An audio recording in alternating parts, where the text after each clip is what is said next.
Hey everybody, thanks for joining me. Today we're looking at Wolverine number 10.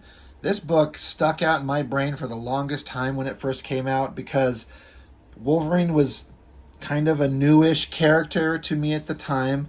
This is 1989, so it's close to my beginning of reading comic books. I'm 12 years old when this is going on. And we don't know much about Wolverine, his history, who he actually is, and what is the relationship between him and Sabertooth. And this book gives some interesting backstory, and it stuck out as a really interesting little glimpse in time of the relationship between the characters, though honestly it doesn't tell you too much at all. It's just enough to keep you interested, but not enough to actually tell you too much of anything. But I remember reading this and it was really fascinating. It was really good. The artwork, I kind of thought that it was somebody else had drawn this for a long, long time until I started really paying attention to names and dug it out and realized who was actually doing the artwork. But it's John Buscema on pencils and Bill Sienkiewicz inking over him. And as I got older and I started to really understand who John Buscema is and what his work was, I can totally see it. And then if you know Bill Sienkiewicz, if you're letting him finish your artwork, he's going to put his hand and style and vibe all over it and do kind of his own thing. So it makes for an interesting mashup of styles for in comics that it works. It works really well. It looks like Buscema, but you can tell there's something different going on to it. Sorry, I'm just super distracted by this fucking stupid zit ad on the inside front cover here. That shit was everywhere back in the day. That's just a really funny thing. But you got to sell some ad space to get some money, I guess.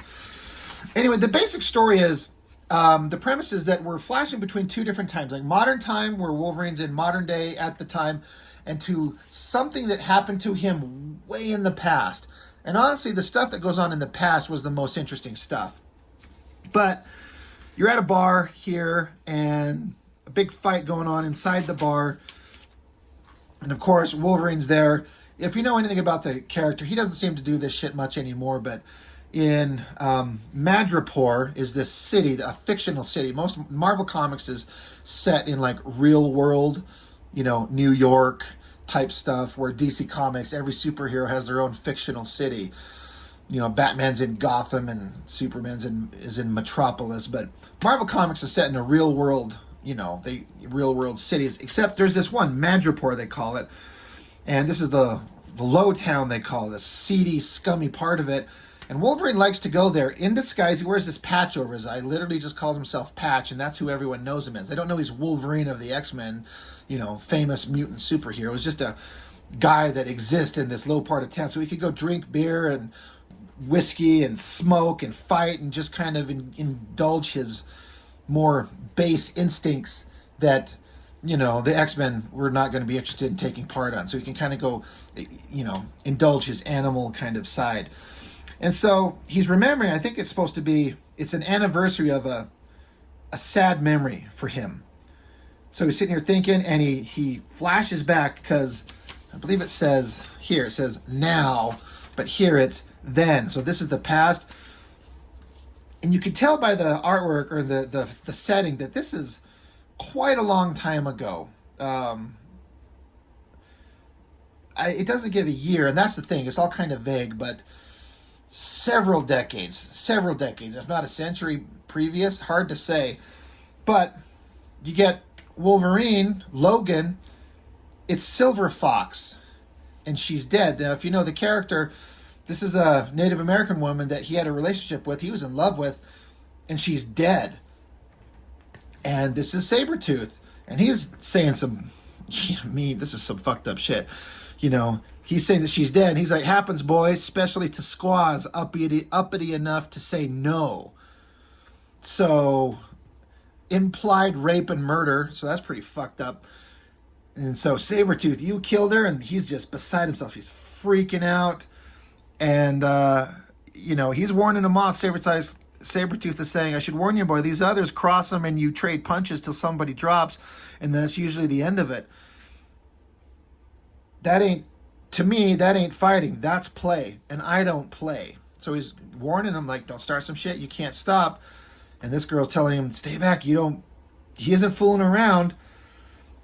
So what is he going to do? We go back to now, current day, where big bar fight's going on again.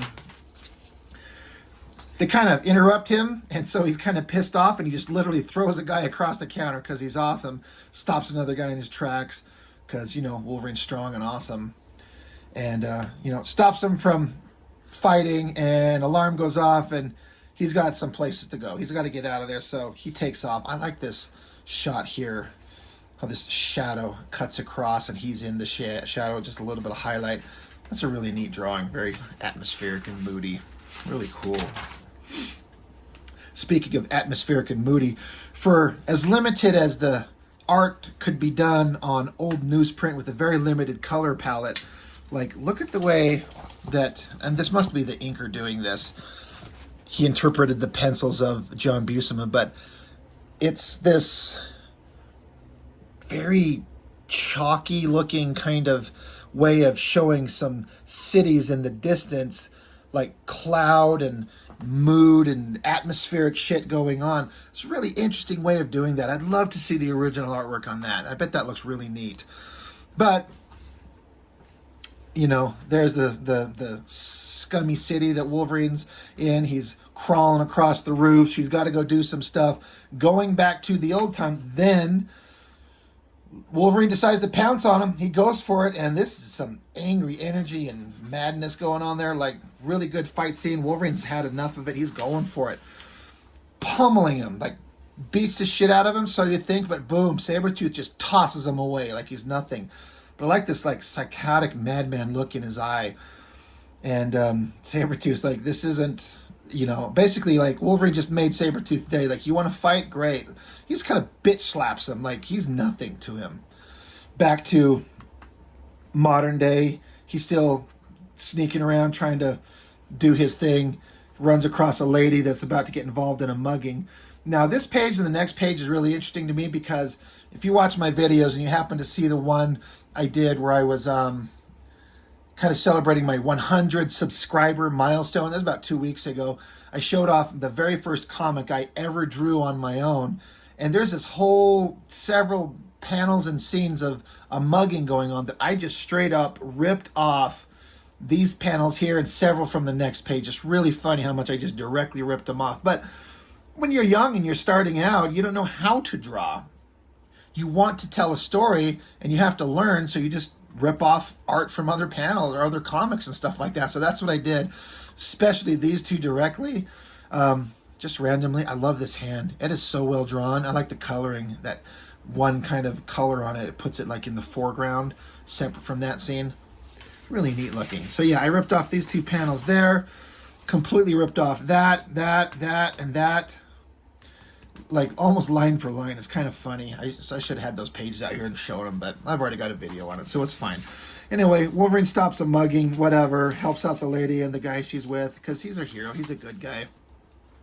Back to the more interesting story, where Wolverine and Sabertooth are going at it, slamming outside of the window. Just keep going. Wolverine picks up some lumber, tries smashing them, and Sabertooth cackling. Oh, this, again, the coloring in that panel, how they throw just like a one tone over it, and the heavy shadows, leaving his eyes and his teeth white.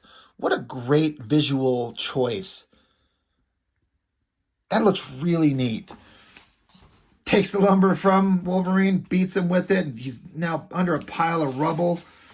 Sabertooth's thinking, I told you, dum-dum. I told you you're not going to win. So, back in modern day, Wolverine shows up to, it's like a whorehouse or something like that, because of course it is. I like this drawing, again, in the forefront. I think it's showing up pretty well in the camera here, how it's this one flat color tone, and the way that the inker translated it into all these scratchy lines. I wish I knew what the pencils looked like here to see what the penciler put down and how the inker translated it. And Sienkiewicz is a master. I mean, this book is so long ago. I'm like, was he considered a master then? I would assume he was. He certainly is now, and it works completely. But it's interesting to take an artist who is so well renowned and respected like John Buscema and give him to an inker who really throws his own vibe over it, but it looks really good. Anyway, at the whorehouse or the prostitute place, whatever, because of course that's where Wolverine would go. It's they're gonna help out this guy, so they all rush to their aid, and he runs into Jessica Drew, Spider Woman. They're of course Wolverine knows everybody, and she's gonna go help him do whatever the hell he's after. I'm not really interested in this modern day story as much as I am the story in the past where they're fighting. So we'll just move on from that. Back to the then. Sabertooth throws away the lumber and Wolverine's gone, but there's a trail of blood. There's another panel I ripped off for my own stupid character in my first comic I ever drew. That face looks really good, and that's why I stole it. Wolverine's trying to get away. He's had his ass beat, so he's trying to get away and slumps down into the snow. But Wolverine, if you know the character, he doesn't give up, so he keeps going. He pushes himself, decides to go free climb a mountain. I guess that's the best way you could try and get out of there.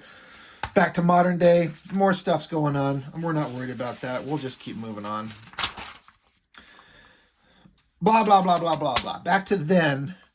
Wolverine, again, free climbing this mountain like he's going for it. This drawing right here, that's really good. Of course, he makes it all the way to the top, and Sabertooth is just there somehow.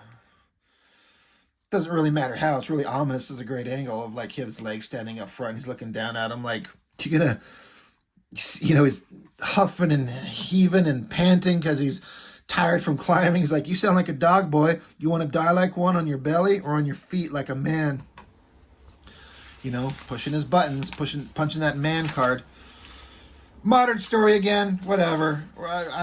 Whatever. We're just gonna keep moving on. Wolverine is pissed. Great drawing. The pose and the flexing and the anger. It carries a lot of power and weight for roughly a little tiny panel. It's not like a big Image comic style where they dedicate half a page, 3/4 of a page, or a whole page to what they just do in this little tiny corner, but it still carries the same power. It looks great. Again, Wolverine goes after him, punches him hard. Another great angle, the way he's, his body is at this angle like this with the arm in the air. Got to throw that fist down. Now, this is before Wolverine had the procedure done that gives him his metal claws and bones. That's why he doesn't have them out here. So he's really at a power disadvantage from a guy who's got the same kind of healing as he does, because that's Wolverine's mutant power, is his advanced healing and his heightened senses. Sabertooth has all that same thing, but he's got like claws on his fingers, and he's bigger, stronger, meaner. So Logan doesn't really have much of a chance. As you see here, how he just, whatever he's doing there, punching him in the gut and throwing him away. Wolverine just keeps getting knocked down and coming back for more, and Sabertooth is more than happy to oblige. Kicking him, punching him, booting him to the head, and he's down. He's out. He's not having it. Back to the modern story. Whatever, like, secret mission adventure they're going on to, they run into some of these scummy bad guys who show up shooting at, this is Wolverine and Jessica Drew, so they dive out of the way of the incoming bullets, and guy gets out a grenade launcher, big explosion. That explosion looks really good, and they have a flamethrower. I mean, these guys in this car have all kinds of shit, and this big explosion sends Wolverine flying in the air, and they're machine gunning him as he's on fire, falling into the water. They're like, he must be dead, and any normal person would, but that's pretty well done. I mean, they really came like shooting guns, grenade launchers, and flamethrowers and trying to just take out everybody. And in shooting him as he falls through the air, that's really good. Back to the past story. Sabertooth's like, I got you. You're done. You're dead. You're out of here. One last, like, rage. Great shot right there. Wolverine just grabs him, and they go over a cliff. Back with the modern story where, of course, Wolverine's not dead. She pulls him out of the water, sets him down. They're kind of talking about, how they're going to proceed from there. But back to the story. They fell all that way, and Sabertooth lands right on top of him, and he's like, oh, God, you try to kill yourself and take me with you, but it didn't work, and presumably his lifeless body there, and he just gets up and leaves. Back to the modern day, Wolverine's tracking down the guys. This is that car, the guys who like blew him up and flamethrowed him and everything. He jumped in there, he's going to get him, but they're already dead. Somebody got to him. There's a note on him. Nobody kills you but me. especially today. So this is like the anniversary years, decades later of this fight they had here. I guess their first battle. And so clearly Sabertooth is watching him from afar and saw that these guys tried to kill him. And so Sabertooth took them out saying, yeah, no one kills you but me, buddy. And I'll do it when I want. And Wolverine's just like, not if I get you first. And that's the end of the story. So it's a little bit less interesting to me now in the future, but it's still good. I have a interesting kind of opinion on Wolverine and his history. They keep digging into his past so much. I think they keep ruining it the more they dig into it. This was a good example because not much was known about Wolverine's history at the time. So little bits and pieces here and there, like, oh my God, you find out this little bit here and this little bit there. I think it's a mistake to reveal Wolverine's history. I think the best version of him, his origin, and this is a controversial statement and it may not even make no goddamn sense. I think his origin should be a mystery. Like Spider-Man's origin. As a young man, he was bitten by a radioactive spider, given powers, and he had to learn the lesson of responsibility and becomes Spider-Man. Superman. Alien from another planet that exploded. He comes to Earth as a baby and is raised by human parents that teach him morality and to be a good person, and he becomes Superman. That's his origin. We know Batman's origin. His parents are killed. So all these characters have a specific history, and that is their origin. Wolverine's origin should be a mystery. So people would say, but we want to know what it is. And I'm like, no, we can't. We shouldn't. His origin should be a mystery. That's his origin. You don't know what it is. We just know a few little tiny things here and there. I think the more we find out about it, the more these writers overly complicate it, and the more it diminishes the interest. Now, that is not this, because this was just a little tiny snippet of character stuff. And it's Claremont who, he didn't create Wolverine, but he certainly made him interesting. So I hope that makes sense. That's just an opinion I have. The more they dig into it, the less interesting it becomes. And the one thing that I heard in an interview, Joe Quesada, when he took over Marvel Comics as like editor-in-chief, the X-Men movies were getting made, and he said in some interview somewhere that they said, somebody, whether it was him or somebody else, that they need to tell Wolverine's origin in the comics, because if they don't, the movies will. And they'll come up with their own version, and then they'll be battling back and forth what they want to do in the comics with whatever it is the filmmakers decide to put down as his origin. So they did a whole miniseries called Wolverine Origins that I just thought sucked. It was so overly complicated. It's so ridiculous. Maybe we'll look at it because I do have it somewhere, but I didn't like it at all. I think the more you reveal about it, the less interesting it becomes. That's just my opinion.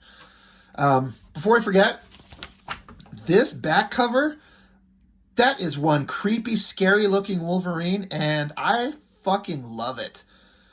It's not a glamorous thing, and it's a scary, beat-up.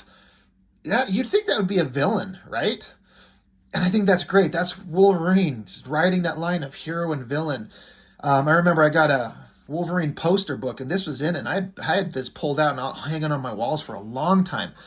Now, it doesn't clearly show, it shows a date, 89, and that signature, I think that's Kent Williams, who is this guy, who did at least some parts of the Havoc and Wolverine Meltdown series. We're certainly going to look at this at some point. This is issue 3.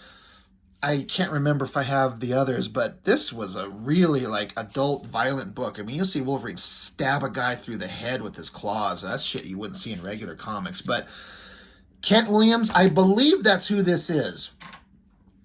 And this is that weird, flat, muted color scheme. Just a creepy whole vibe going on there. I love that. That is something that I think works really well. But anyway, Wolverine number 10, great book from my comic reading past. Really fun little snippet into the history of who and what Wolverine and Sabertooth are, with a great artistic combination of John Buscema and Bill Sienkiewicz. So that's what I've got for now. Thank you for watching this video here, and we will see you on the next one.